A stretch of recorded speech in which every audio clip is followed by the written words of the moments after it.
just a general, more business-friendly environment. And of course, this discussion of the leveling of the playing field as far as international trade is concerned via the tariffs. No one really knew what that was going to look like. People were, I think, again, hopeful that the tariffs would be a net good thing, and they likely actually are a net positive thing. However, the market digested it due to the robustness of the tariffs and of what was proposed. The market had a real difficult time adjusting that, digesting that. All right, welcome to Intelligent Investment Live. This is our second quarter Intelligent Investment Newsletter webinar. If you are new to the show, this is the one of 4 times a year that you will catch me in a tie. I don't know about Matt over there, but I will admit I'm also wearing golf shorts below the screen right now.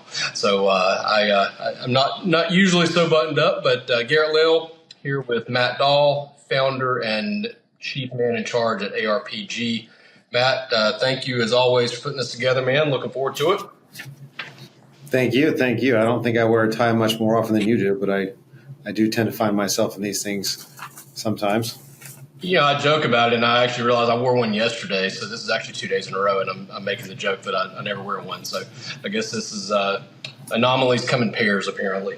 So when it rains, it pours. That's right, absolutely. I will wear gym clothes for the next week to make up for this now. So, this is always fun to do a buttoned-up version of the Intelligent Investment Show. So we're going to go through your second quarter Intelligent Investment newsletter.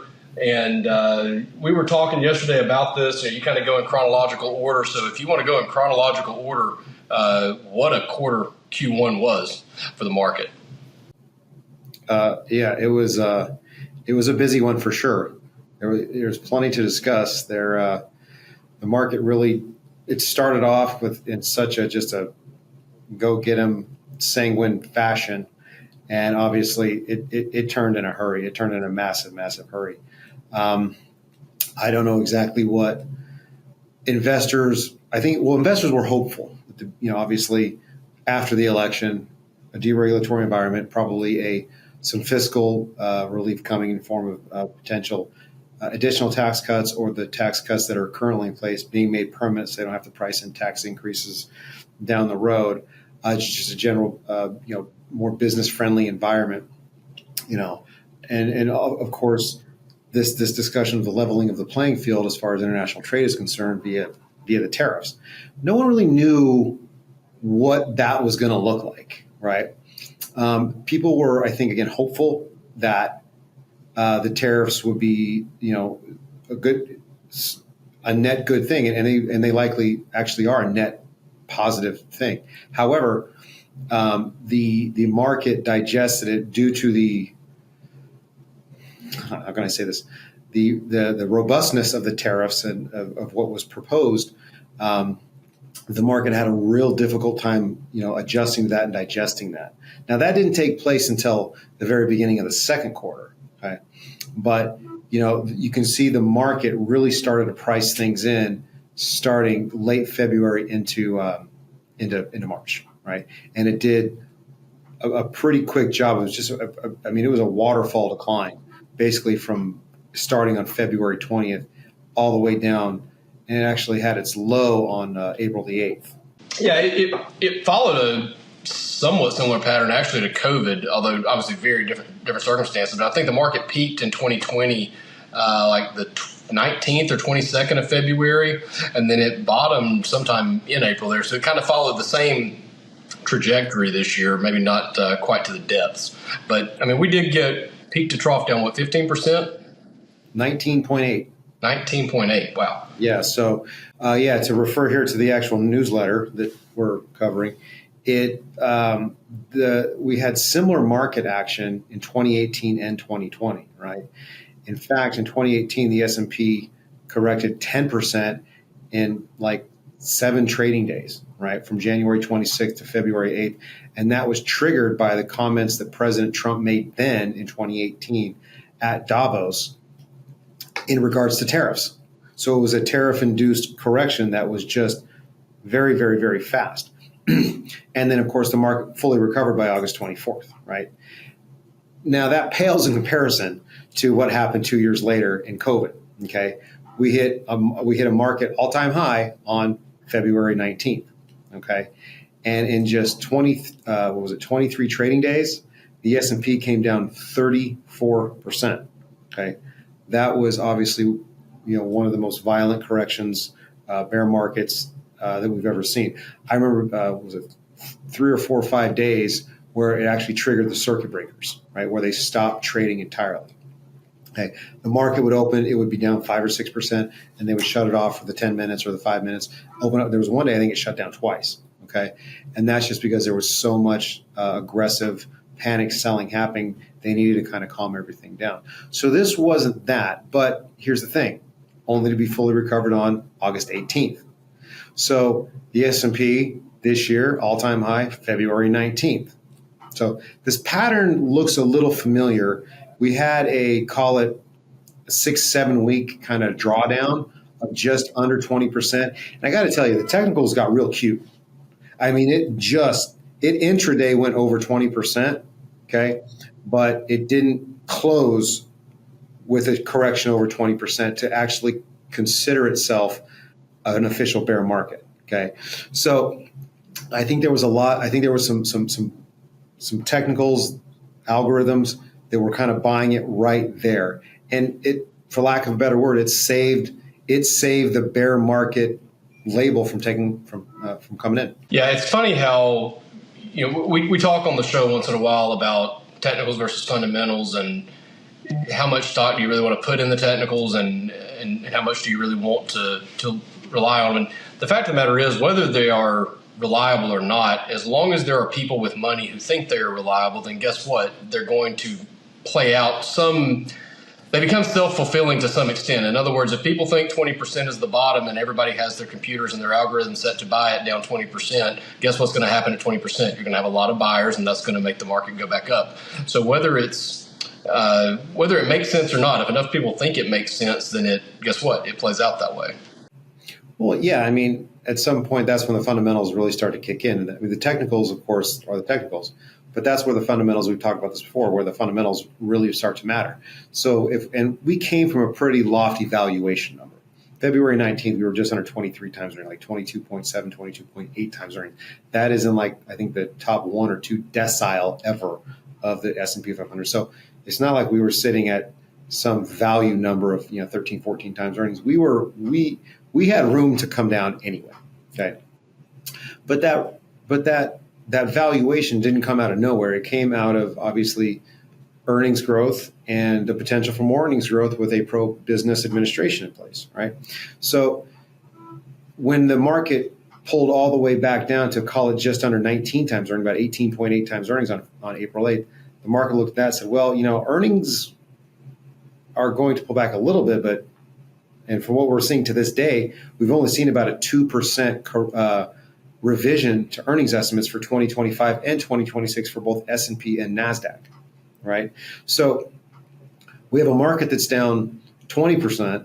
We have earnings revisions now that are actually further down now than they were on April the 8th, okay? And we had a market go from just under 23 times to under 19 times.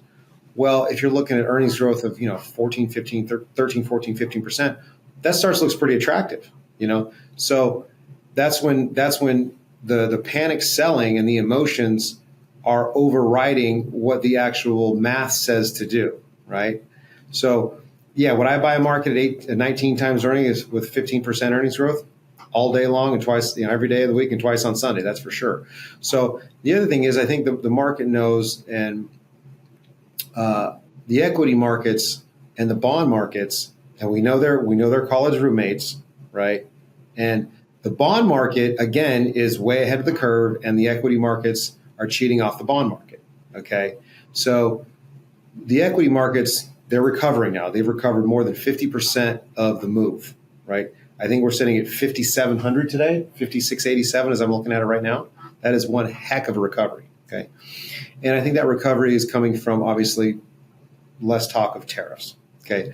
Less talk of the potential of severe, crippling tariffs and economically crippling tariffs are going to be somewhat subdued or mitigated. Okay. The other thing I think the equity markets are starting to realize is the bond market is getting ahead of the game here in it like they're supposed to do. And the equity market's starting to follow the bond market. Okay.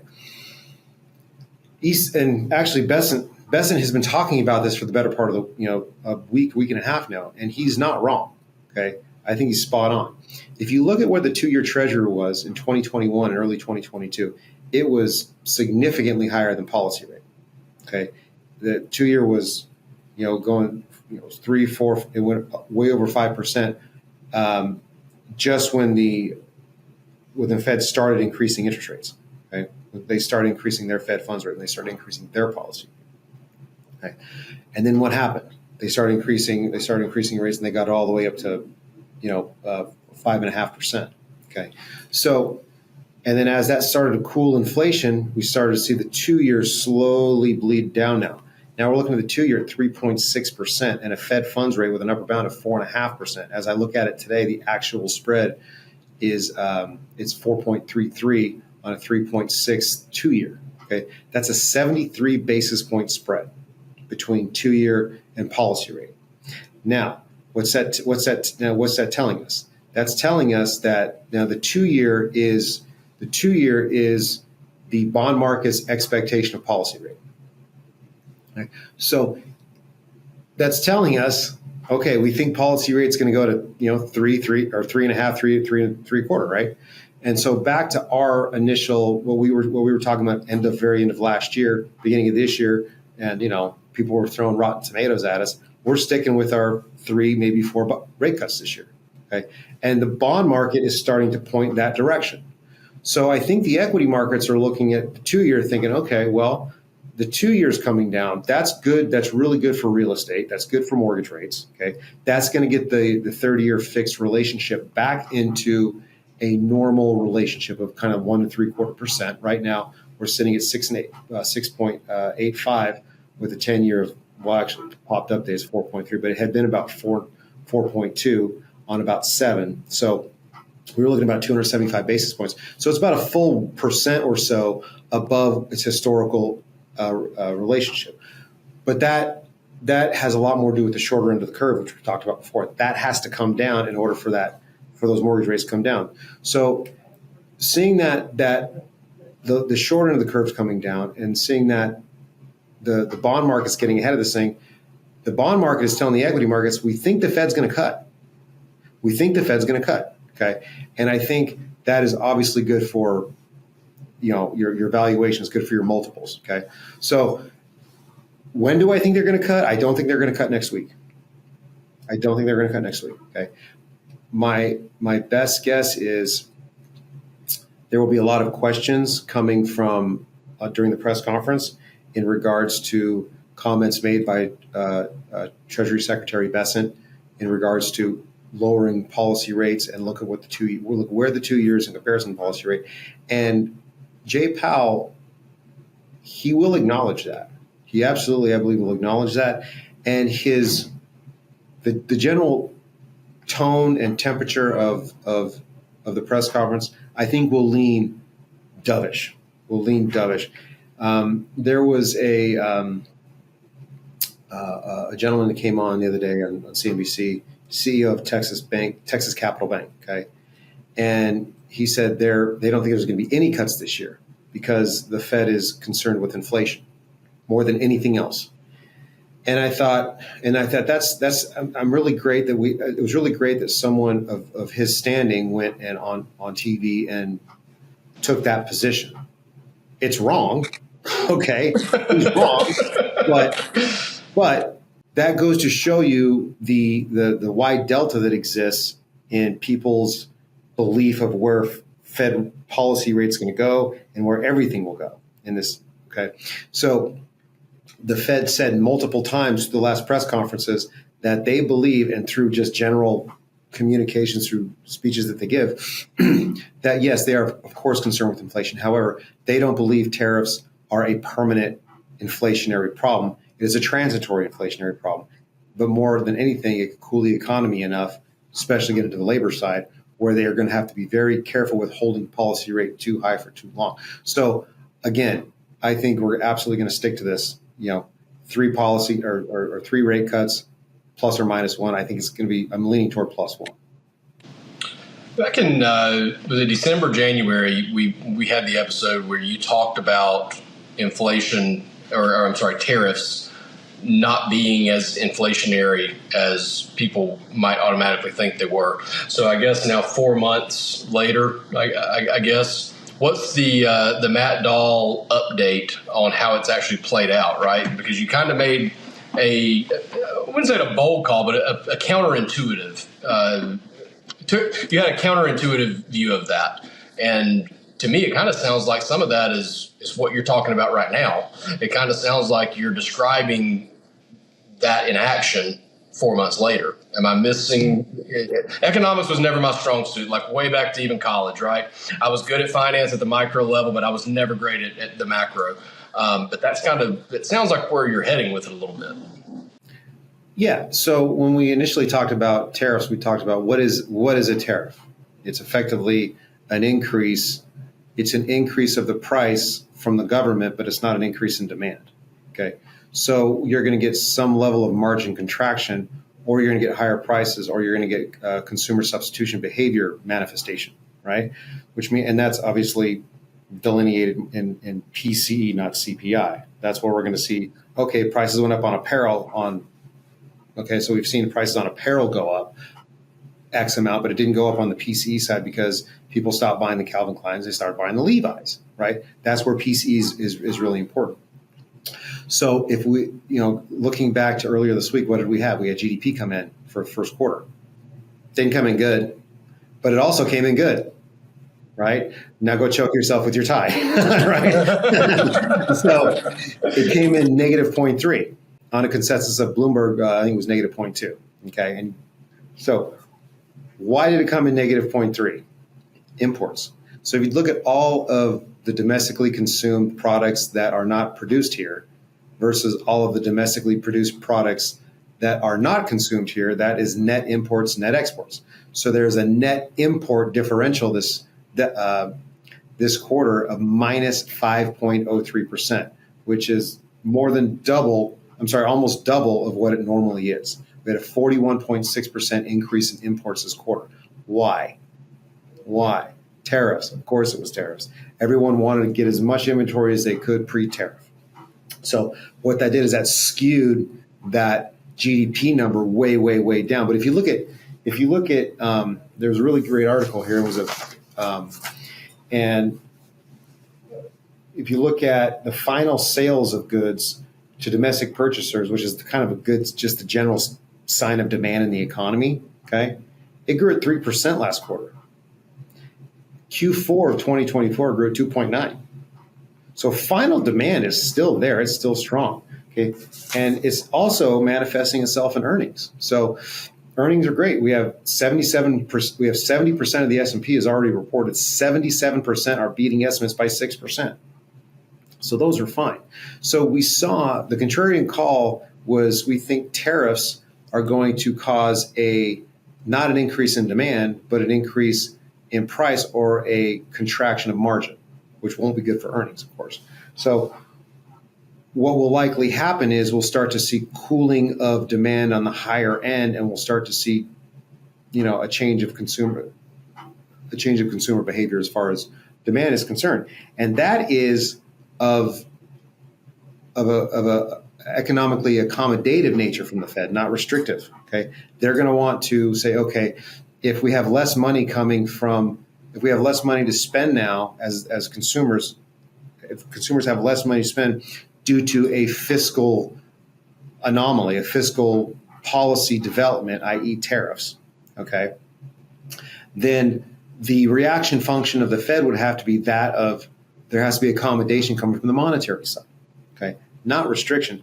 And here's the thing, it's already restricted, okay?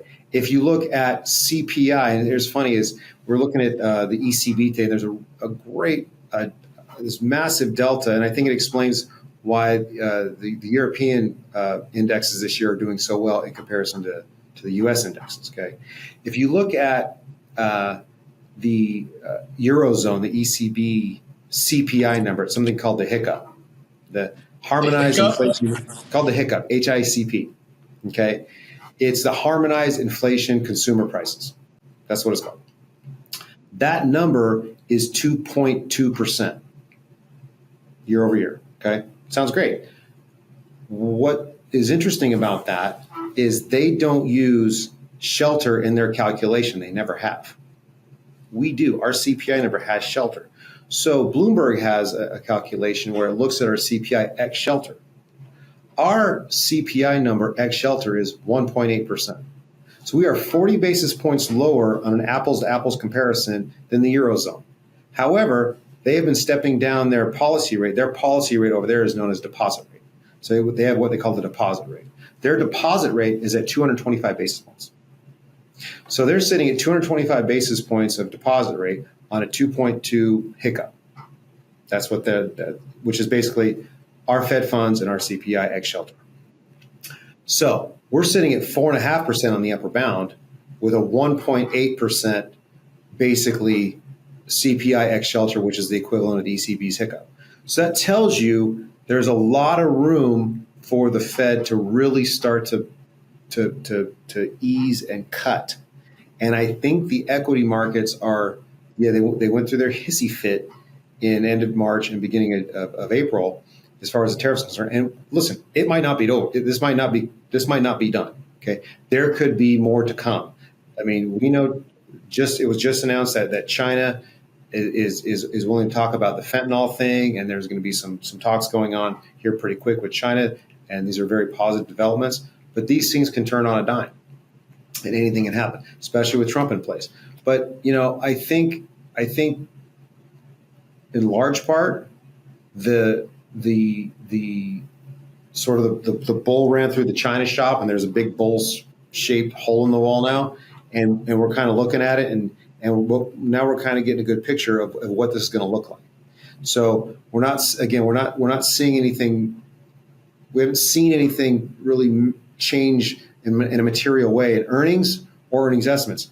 If you look at Amazon would be obviously affected tremendously by tariffs. Okay, they posted $1.59 a share on $1.37 consensus. It's a 16.5% upside surprise. Okay, over 62% higher than a year ago earnings. Okay, that's just sound. Microsoft, $3.46 a share on $3.22 consensus, 17.5% higher than a year ago. Google just absolutely, slapped everybody around. I mean, $2.81 a share on $2.02 consensus, almost a 40% upside surprise, 50% over a year ago. And they have a lot of international exposure. Okay, so we're not seeing any issues. I understand these are first quarter earnings; these are pre-tariff earnings. Okay, so where are we at as far as estimates for 2025 and 2026? 2025 and 2026. In fact, 2026, both 2025 and 2026 numbers, as I looked at them this morning, they're in the first time in probably 3 months, I've seen revisions tick up, albeit so slightly, but it did tick up. In fact, the beginning of this month, S&P earnings for 2026 were right at $300. $300.02 a share, and that had come down from most of last year. It lived in the 310 range. Okay, there was a single outlier month of July where it spiked up to 317, but I don't really trust that. I think that had a lot to do with like an AI pop, right, that was happening last year. But for the most part, it was 309, 308, 310, 311, right through there. Okay, so where is it now? It's at $300.31. So it's up 29 cents this month. But what it's not doing is it's not continuing to deteriorate. It's not contracting. And if you take last year as a whole at $309 a share, and we're at 300 now, we're down, 3% total, and that's now starting to tick back up. And again, if you take Tesla away from that, it looks a little bit better.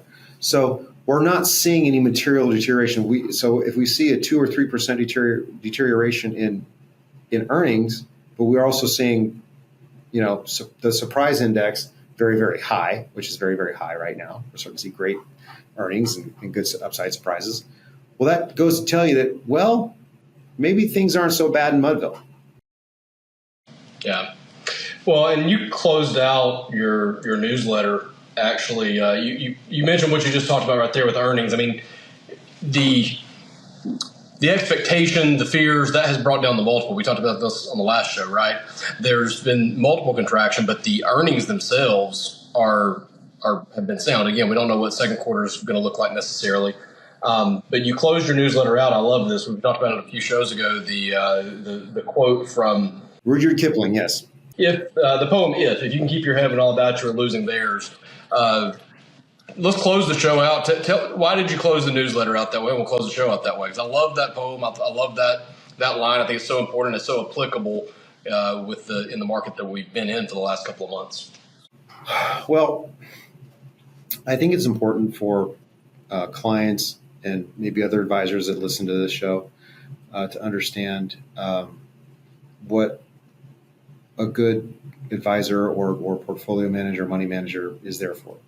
They're obviously there for several reasons. One reason, of course, is to do the work, build the portfolios that are designed for the long term, if that's your objective, and we'll see their way through these temporary exogenous events that are never, ever permanent.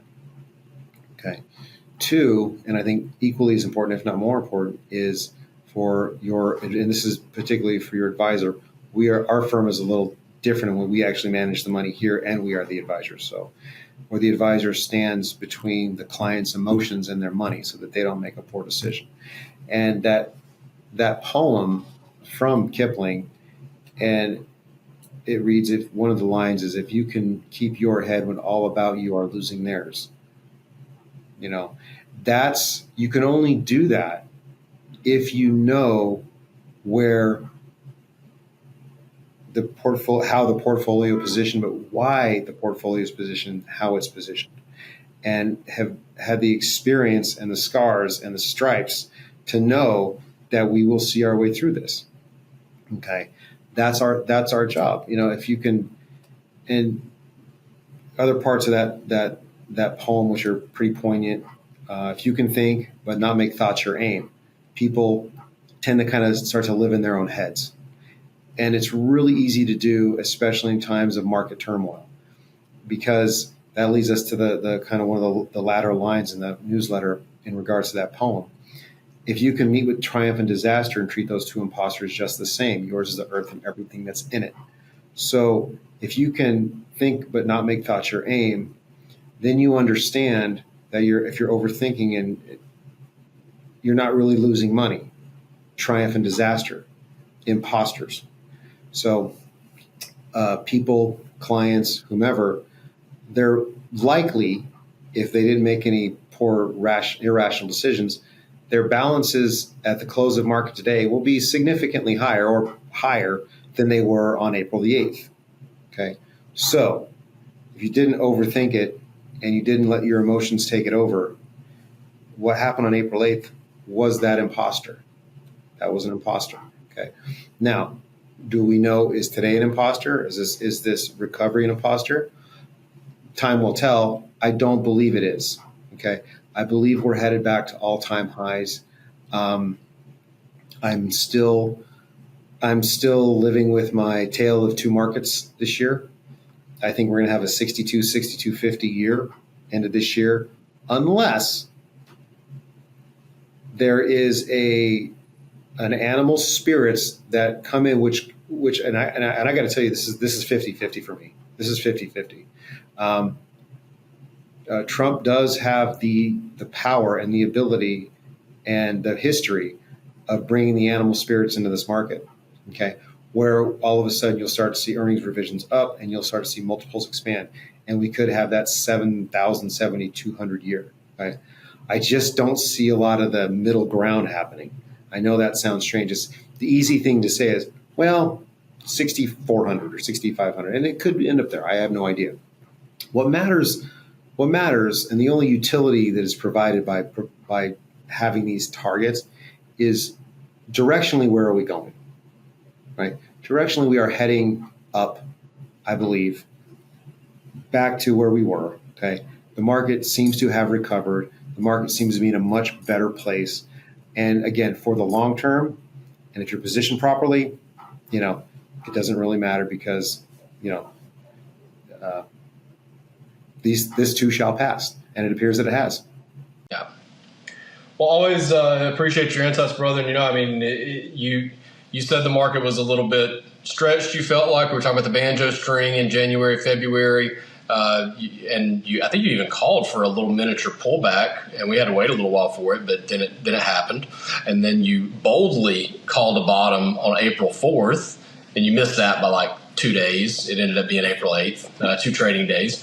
So, at this point, I'm just like, I enjoy every time you say something. I just wait to hopefully enjoy seeing it come to fruition, come to pass.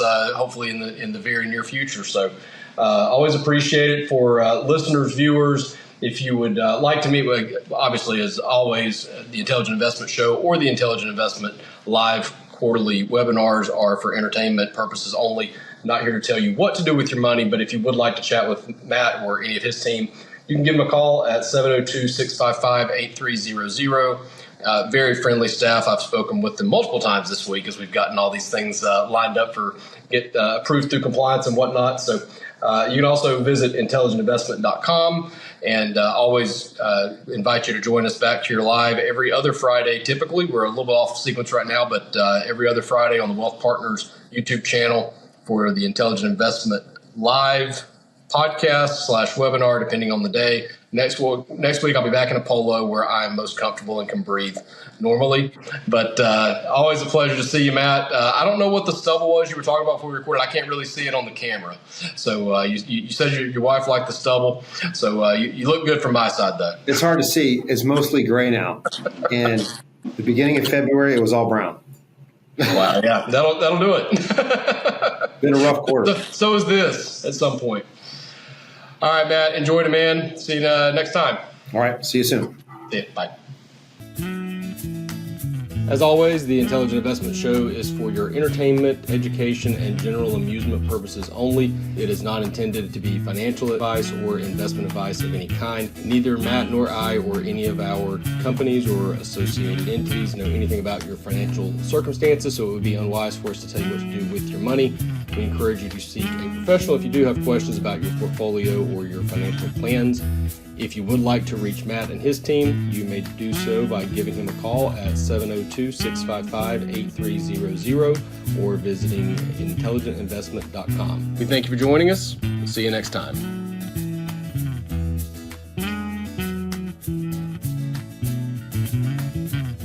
Discussions in the Intelligent Investment Show are for educational purposes only. The information presented should not be considered specific investment advice or a recommendation to take any particular course of action.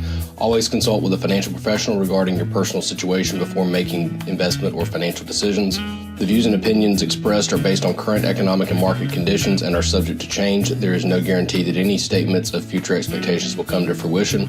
All investing involves risk, including the potential for loss of principal. Securities offered through United Planners Financial Services, member FINRA SIPC. Advisory services offered through American Retirement Planning Group, ARPG, and United Planners are independent companies. Garrett Lill and Wealth Partners are not affiliated with ARPG or United Planners. Any endorsement that I may have given during this recording, it is important to note that I am not a client of ARPG. The views expressed should not be considered representative in any way of my past, present, or future experience with Matt or ARPG. No incentives have been provided to me in connection with any endorsements I may have given on the Intelligent Investment Show. Investing involves risk, and there is no guarantee of any future results, performance, or success.